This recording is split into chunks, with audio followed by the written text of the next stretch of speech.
നോക്കിയപ്പോൾ വന്യജന്തുക്കൾ അധികമുള്ള സ്ഥലമാണ്.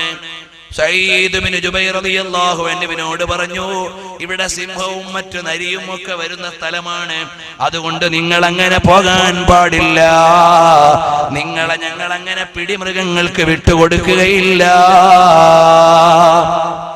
അപ്പോൾ ബഹുമാനപ്പെട്ട സഈദ് തങ്ങൾ പറഞ്ഞു, അതൊന്നും ഇവിടെ വിഷയമല്ല, ഞാൻ ഇവിടെ മുറ്റത്തു നിന്നോളാം, നിങ്ങൾ അകത്ത് വിശ്രമിച്ചോ.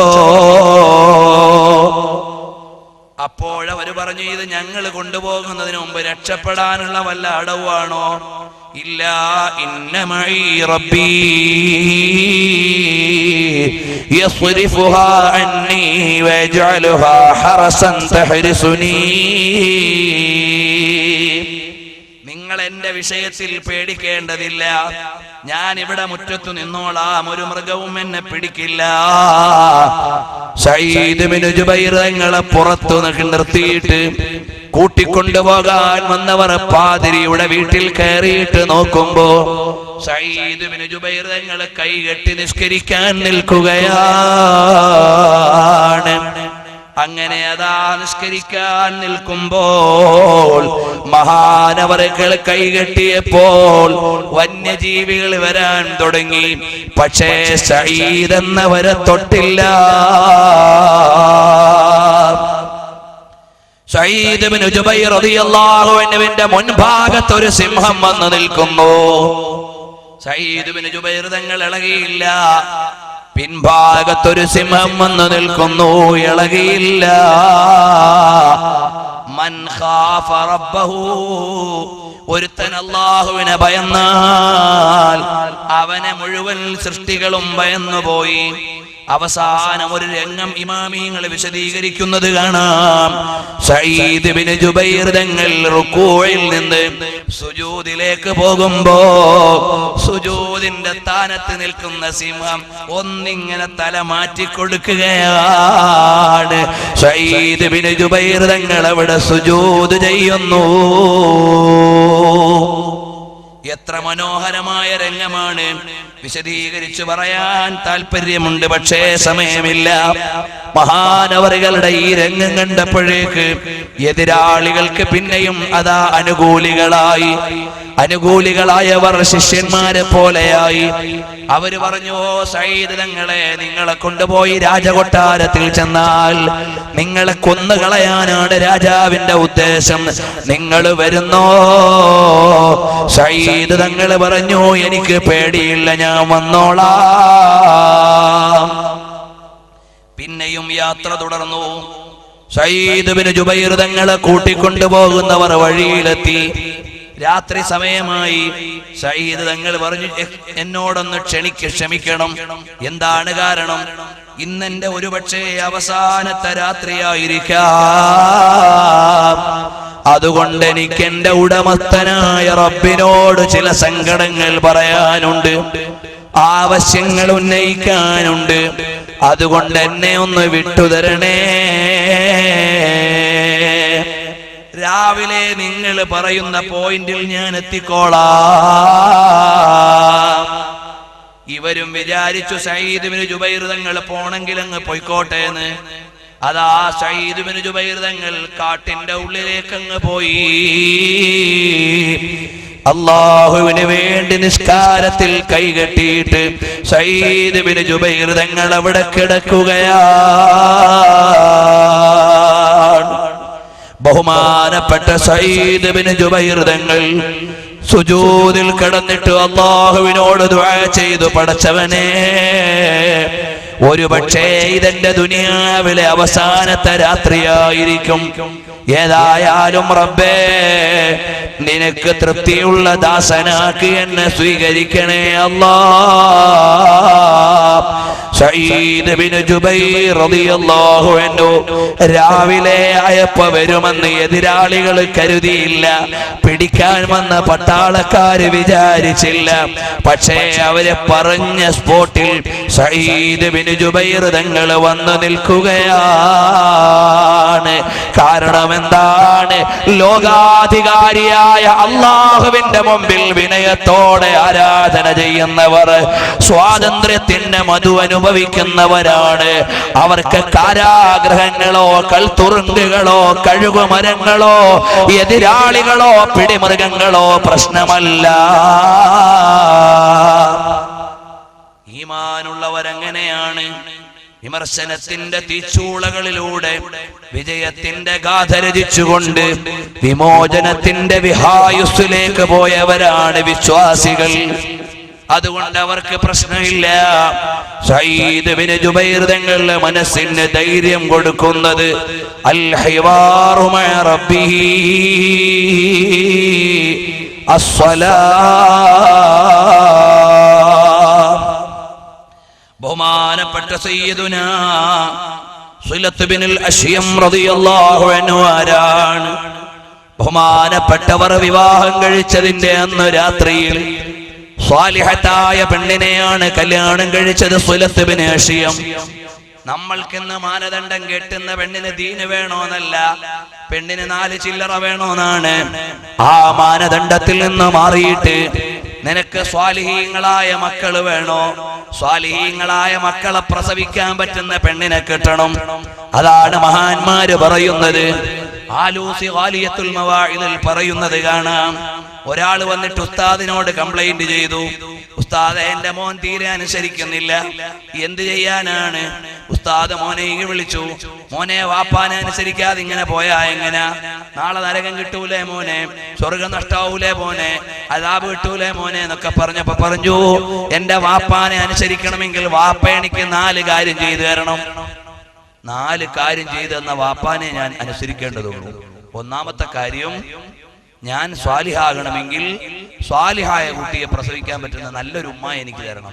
എന്റെ വാപ്പ എനിക്ക് തന്ന ഉമ്മ മഹാ പോക്കായൊരു ഉമ്മയാണ്. അതുകൊണ്ട് പിന്നെ ഞാൻ വാപ്പാനെ എങ്ങനെ അനുസരിക്കാനാ? എന്ന് പറഞ്ഞാൽ സൽസ്വഭാവിയും ദീനിന് പ്രാധാന്യം കൊടുക്കുന്ന പെണ്ണ്, ആ ഒരു പെണ്ണിന് മാത്രമേ മക്കളെ ദീനിന്റെ വഴിയിൽ പരിചരിച്ചു കൊണ്ടുപോകാൻ കഴിയൂ. വാപ്പ മാത്രം വിചാരിച്ചിട്ട് കാര്യമില്ല.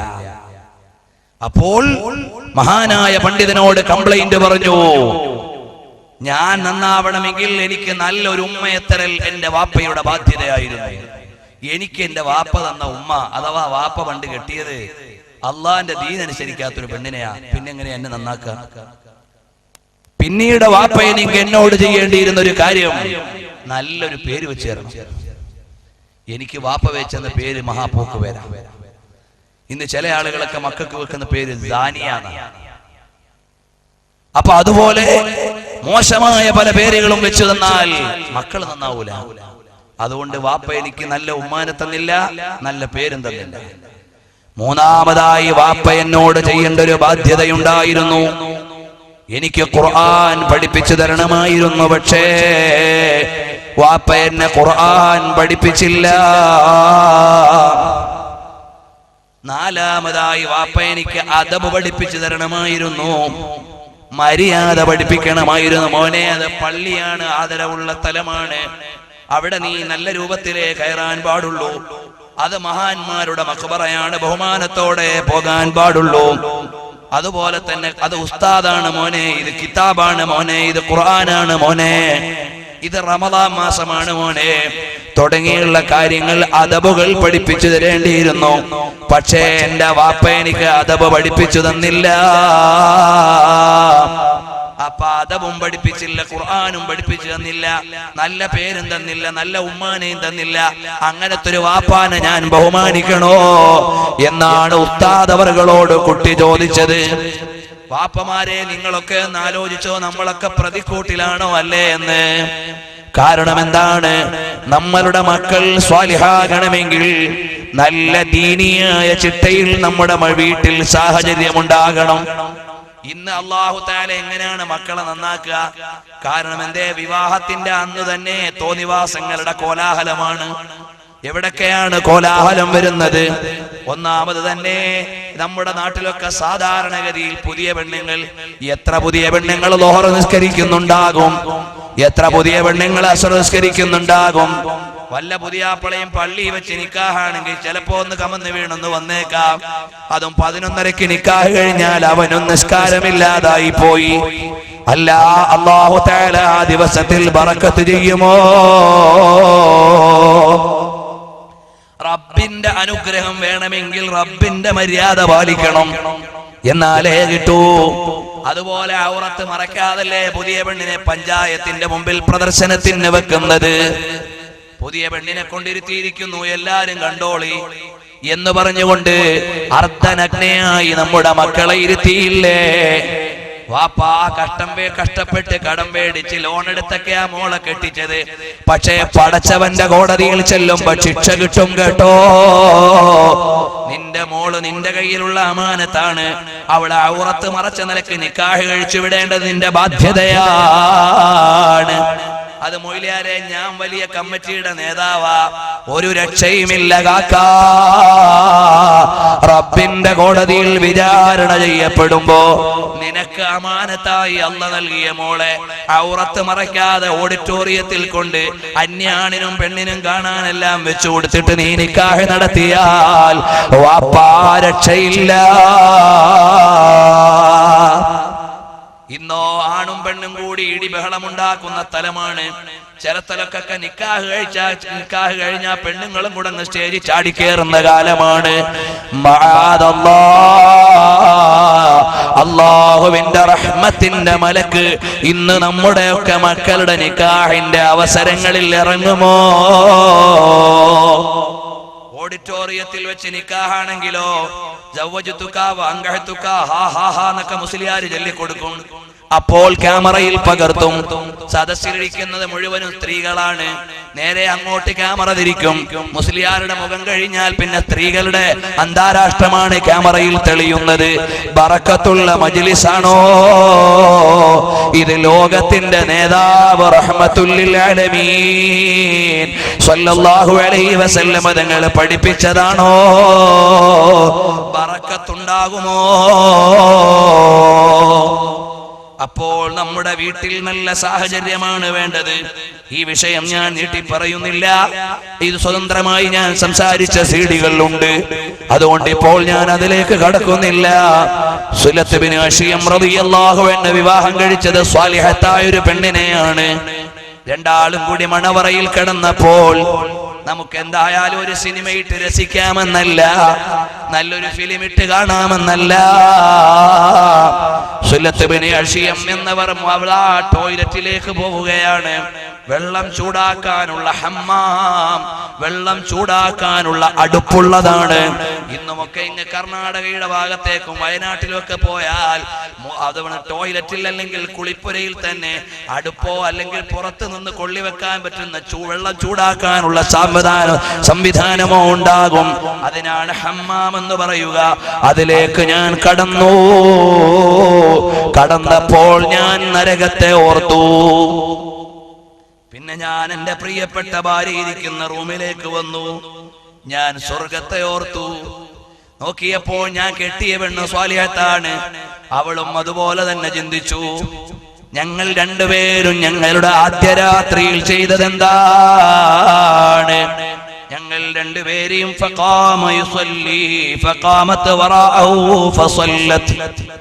രണ്ടുപേരും രാത്രി നിന്ന് നിസ്കരിക്കുകയാണ്. കാരണം ഖബറിലെ ഒന്നാമത്തെ രാത്രിയെ ഓർക്കാനാണ് ദുനിയാവിൽ നിന്റെ ഒന്നാമത്തെ രാത്രി നൽകുന്നത്.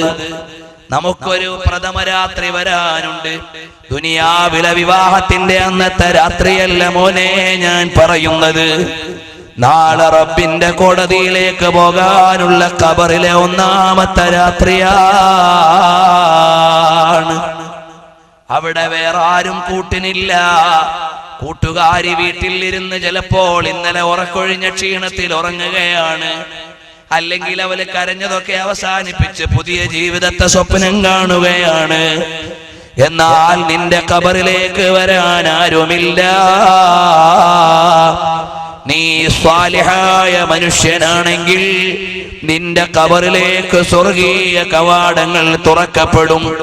നീ തോന്നിവാസിയാണെങ്കിൽ നരകത്തിന്റെ ദൃശ്യമാണ് നിന്റെ മുമ്പിൽ വരിക. നിരവധി ഇമാം അബൂ നുഐമ് തങ്ങൾ നീണ്ട ഒരു നിവേദനം തന്നെ നടത്തിയത് കാണാം.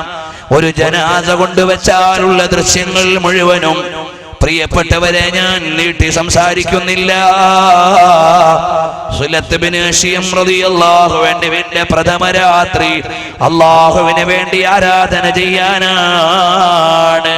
അതുപോലെ ഇമാമീങ്ങൾ മുഴുവനും അവരവരുടെ രാത്രികളിൽ ബഹുമാനപ്പെട്ട നബി സല്ലല്ലാഹു അലൈഹി വസല്ലം തങ്ങളുടെ പേരിൽ സ്വലാത്ത് ചൊല്ലിയിട്ട് പോയ മഹാന്മാരുണ്ട്. ആരാധന ചെയ്തുകൊണ്ട് മുന്നോട്ട് പോയവരുണ്ട്. അവരുടെ വഴിയിലൂടെ വിജയത്തിന്റെ സോപാനത്തിലേക്ക് എത്താൻ അല്ലാഹുവേ ഞങ്ങൾക്ക് തൗഫീഖ് നൽകണം റഹ്മാനേ.